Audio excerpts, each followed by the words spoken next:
Good evening, classmates and professor. Welcome to my talk based on an interesting topic that involves the human mind and furthermore its illnesses and disorders. First of all, what is psychopathology? Psycho refers to mind and pathology refers to a disease. So, it is the study who deals with mental, emotional, and behavioral abnormalities. However, it is extremely difficult to define abnormality.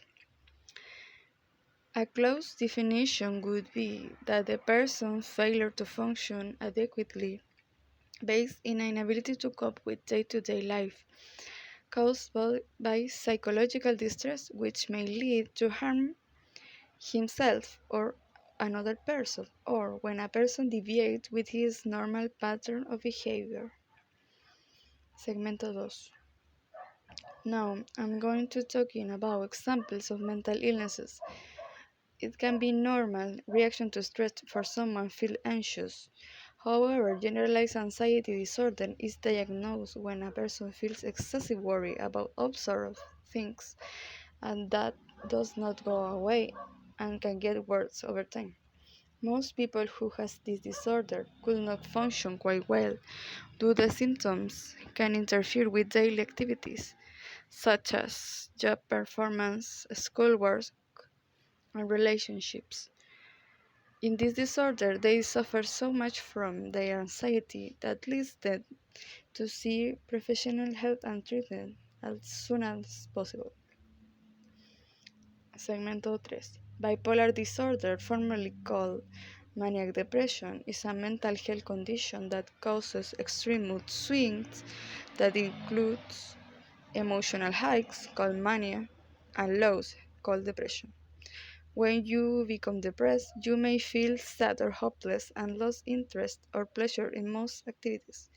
When your mood shifts to mania, you may feel euphoric, full of energy, or unusually irritable. These mood swings can affect sleep, energy, judgment, activity, behavior, and the ability to think clearly. Segmento 4. Although bipolar disorder can occur at any age, typically it's diagnosed in the teenage years or early 20s. Symptoms can vary from person to person, and symptoms vary over time. There are several types of bipolar and related disorders. They may include mania and depression. Symptoms can cause unpredictable changes in mood and behavior, resulting in significant distress and difficulty in life. Although bipolar disorder is a lifelong condition, you can manage your mood swings and other symptoms by following a treatment plan. In most cases, bipolar disorder is treated with medication and psychotherapy. Segmento 5. In contrast, schizophrenia can be completely debilitating. Many people with schizophrenia are hospitalized frequently, cannot hold a job, have difficulty in relationships, and are incapable of good parenting.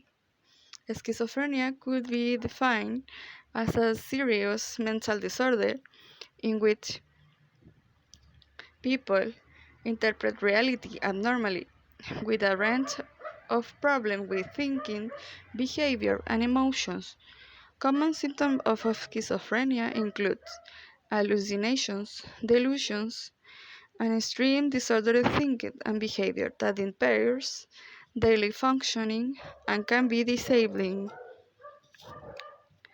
Segmento 6. The latter are psychotic symptoms that may involve lose the shared sense of reality with others. Some of those symptoms are delusion, which is when a person has strong beliefs that are not real and may seem irrational to others. Also, exist hallucinations that usually involve seeing or hearing things that doesn't exist. And finally, there is a disorganized thinking.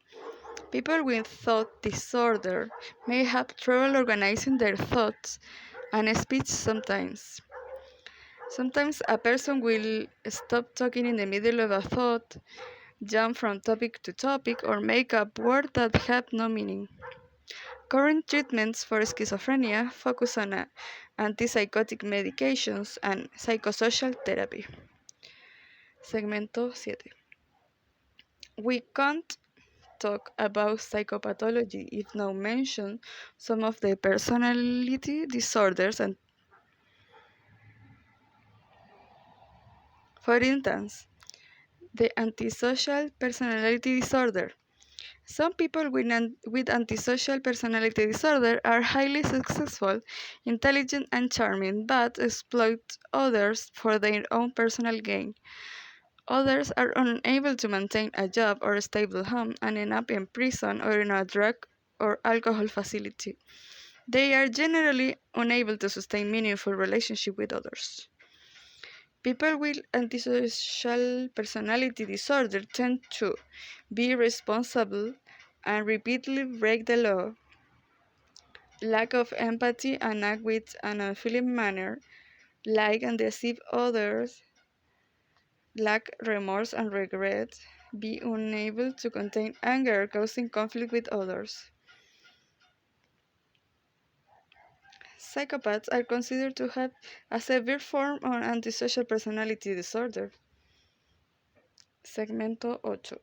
You may have heard people call else a psychopath or a sociopath, but what do those words really mean? Key difference between a psychopath and a sociopath is whether he has a conscience. Yes, that little voice inside that let us know when we're doing something wrong. A psychopath doesn't have a conscience. If he lies to you so he can steal your money, he won't feel any moral scruples. So he may pretend to. He may observe others and then act the way they do so he's not found out. A sociopath typically has a conscience but is weak.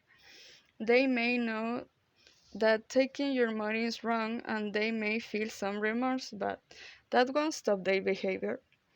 Then again, both lack empathy, the ability to stand in someone else's shoes, but a psychopath has less regard for others. Someone with this personality type sees others as objects he can use for his own benefit. Segmento 9. Dissociative identity disorder, formerly known as multiple personality disorder.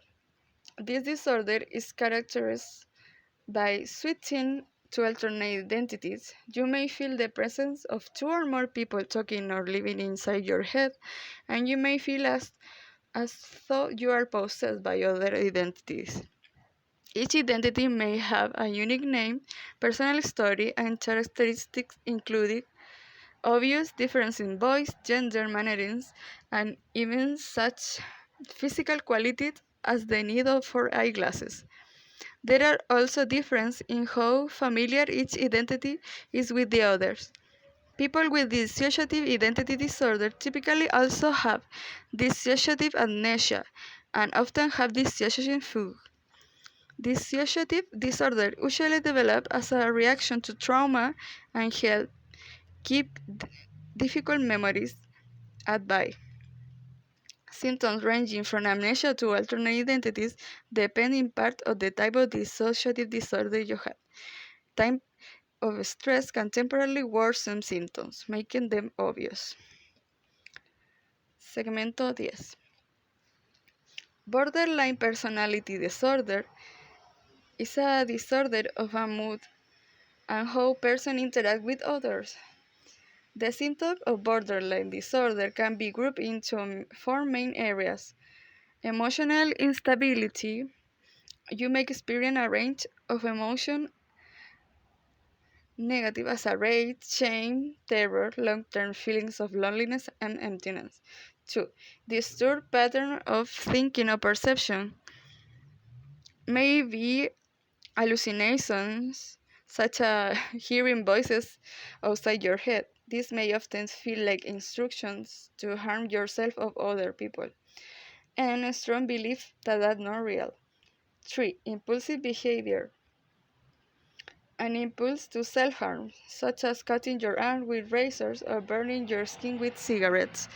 In several cases, especially if you also feel intensely sad and depressed, this impulse can lead to feeling suicidal and you may attempt suicide. Segmento 11. And the last one, a strong impulse to engage in reckless and irresponsible activities, such as binge drinking, drugs misuse, going on a spending or gambling spree, or having unprotected sex with strangers.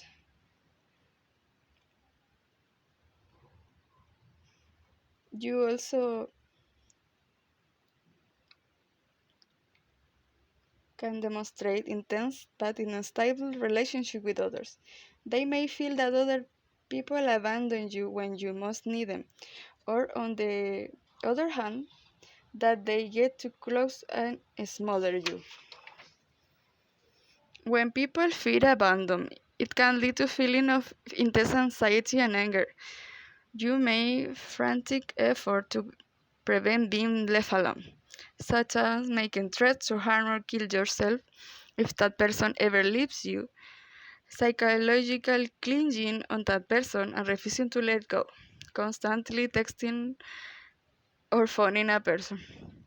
Alternatively, you may feel others are smothering, controlling you, or crowding you, which also provokes intense fear and anger. You may then respond by acting in ways to make people go away, such as emotionally withdrawing, rejecting them, or even using verbal abuse. People can, in conclusion, it would be to end this talk by saying the interesting and important topic that is psychopathology. It helped me to learn more about other realities, other illnesses, perhaps misunderstood and stigmatized. All this information about symptoms and management therapy is a great tool for psychiatrists to help the neglected. Thank you very much for his attention.